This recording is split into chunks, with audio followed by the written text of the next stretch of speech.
Facebook Find Bigfoot, the second best night of audio in the history of Bigfoot recording. April 20th, 2003, Stevens Pass, Snohomish County, Washington, by John Andrews, Richard Grover, and Nancy Smith. Analysis was performed by Michael Hall, PhD, from the University of Nevada, Las Vegas. This is only second to the Sasquatch speech sounds recorded on Sierra Sounds. First, let's look at the analysis papers. Okay, the National Institute of Discovery Science, whatever that is, did some work on this, and there's quite an inventory of knowledge that comes from here.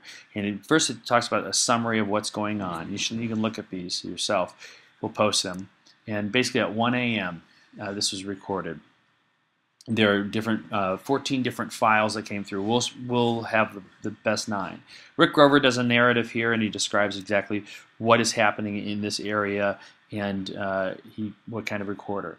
If you look here, it's west of the Wenatchee National Forest on Highway 2.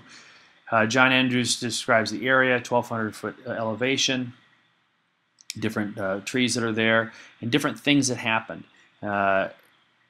Basically, there was some fresh snow there. They had found some footprints and different things that happened in the past in this area.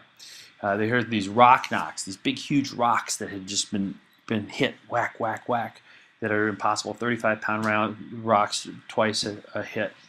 And so what they did is they took the analysis, and they've gone through each of these pages here, and they started looking at, is it possible for this to make this, and what kind of track length, vocal length. And they found here that it would need a vocal length of 23.3 centimeters to be able to make this recording possible. So it's outside of the human capabilities. And here you see some wave spectrographs, and you will look on this last thing, the conclusions is that is beyond the range of the human male. Let's take a listen.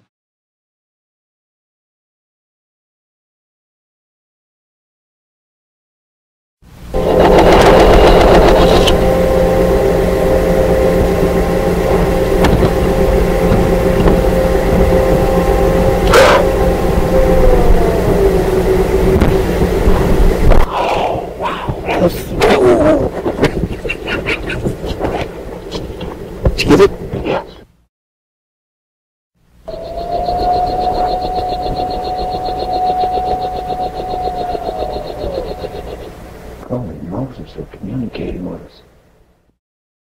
We're about to enter a little saga here, and we've heard quite the deep vocalizations.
Conclusions. This is another powerful example of a living, breathing Sasquatch in North America. Grovers and Anders did a wonderful job of a follow-through, having two different groups corroborate that this is beyond the human range. The same thing can be said for the Sierra Sounds. These are powerful, intelligent, nocturnal apes, have a number of ways to communicate. Wonderful work. Facebook, find Bigfoot. Have a happy Thanksgiving.